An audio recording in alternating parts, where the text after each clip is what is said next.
आप सबों को परमेश्वर पिता यीशु मसीह के नाम से जय मसीह की।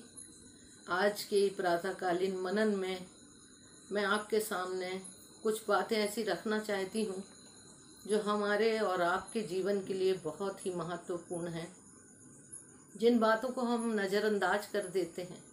लेकिन अगर हम बारीकी से देखें तो सृष्टि की रचना में परमेश्वर ने बहुत सी चीज़ों को बनाया है और हम उसको देख करके बहुत प्रसन्न भी होते हैं, जिनमें पर्वत जो है एक बहुत ही महत्वपूर्ण चीज़ परमेश्वर ने रची है। और ये पर्वत जो है, हम भजन संहिता 121 में जब देखते हैं कि परमेश्वर ने बहुत सी सुंदर बातों को दाऊद ने हमारे सामने कैसे प्रस्तुत किया है कि मैं अपनी आँखें पर्वतों की ओर लगाऊंगा, मुझे सहायता कहाँ से मिलेगी।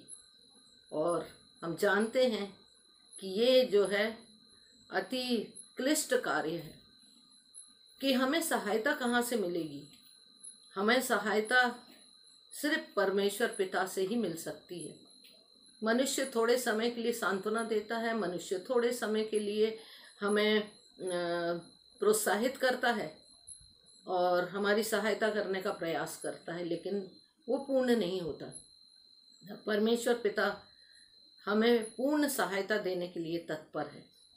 आज की सुबह मैं इस पर्वत पर थोड़ी सी बातों को आपके सामने प्रस्तुत करना चाहती हूँ कि पर्वत का अर्थ होता है एक शिला, गिरी भी कहते हैं इसे, पहाड़ भी कहते हैं। एक ऐसा स्थान जो बहुत ही ऊंचाई पर है। और वचन कहता है 121 भजन संहिता में कि मैं अपनी आंखें पर्वतों की ओर लगाता हूँ, मुझे सहायता कहाँ से मिलेगी।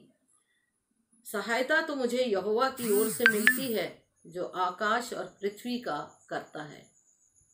आज परमेश्वर की सुंदर रचना, जिसे हम पर्वत या पहाड़ या शिखर कहते हैं, इसके बारे में मैं आपको थोड़ी सी बातें बताने के लिए प्रस्तुत हूँ। ये ऐसा स्थान है जो अलग और ऊंचाइयों पर दिखाई देता है, कि जिसकी सुंदरता बिल्कुल अपरंपार है। सभी उत्तम वस्तुएं हमें पर्वतों से मिलती हैं, जैसे पेड़, फल, दवाइयाँ, चाय, कॉफ़ी और नाना प्रकार की चीज़ें। हमें पर्वतों से नदियों का उद्गम भी हम देखते हैं।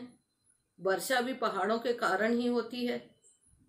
पहाड़ों से मधु प्राप्त होता है। ऐसे भी मधु है जो हमें चट्टानों से प्राप्त होते हैं। यहाँ तक कि तेल और चकमक पत्थर जो है वो भी पहाड़ों से ही मिलता है। व्यवस्था विवरण 32 और 13 में इस प्रकार लिखा हुआ है। कहने का अर्थ है सभी वस्तुएं पर्वतों से प्राप्त होती हैं। यीशु का जन्म पहाड़ी स्थान में हुआ था और उनके पहाड़ी उपदेश भी हम सब जानते हैं। नए नियम में हमको देखने को मिलता है। इब्राहिम की परीक्षा मोरिया पहाड़ पर हुई थी। मूसा को पर्वत पर बुलाया गया। एलिया को भी आवाज देकर परमेश्वर ने सुनने के लिए पर्वत पर उसको जाना पड़ा। यहाँ तक कि यीशु का रूपांतर पर्वत के ऊपर हुआ।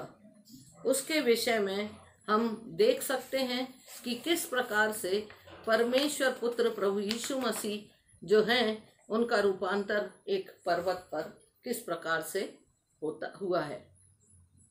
कई उदाहरण हैं मेरे पास, लेकिन समय के अभाव में मैं थोड़ी सी बातें ही बता सकूंगी।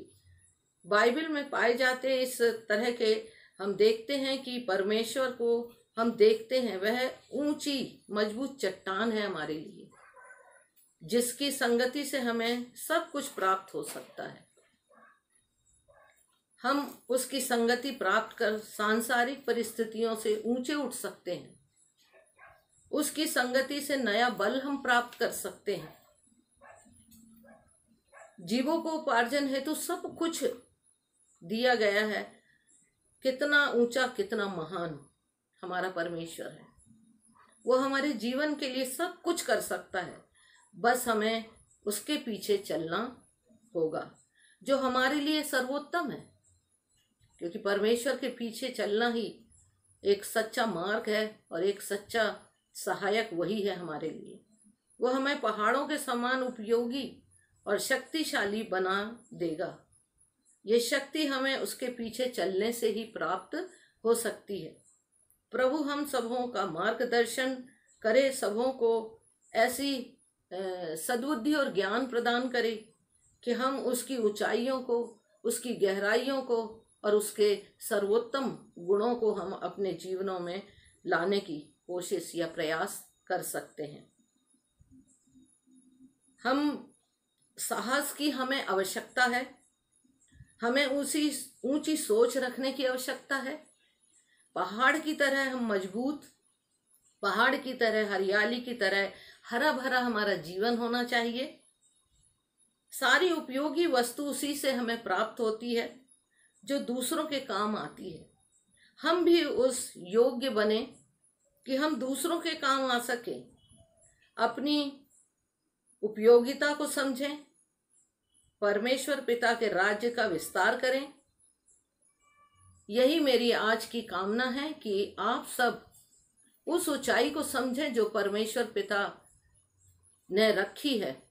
और जैसा हमारा सर्वशक्तिमान परमेश्वर ऊंचा है पर्वतों की तरह, हम भी उसके पास उसकी सहायता के लिए आ सकते हैं। प्रभु आप सबों को आशीष दे। मैं छोटी सी प्रार्थना करूंगी और अपना वचन समाप्त करूंगी। आइए हम प्रार्थना करें।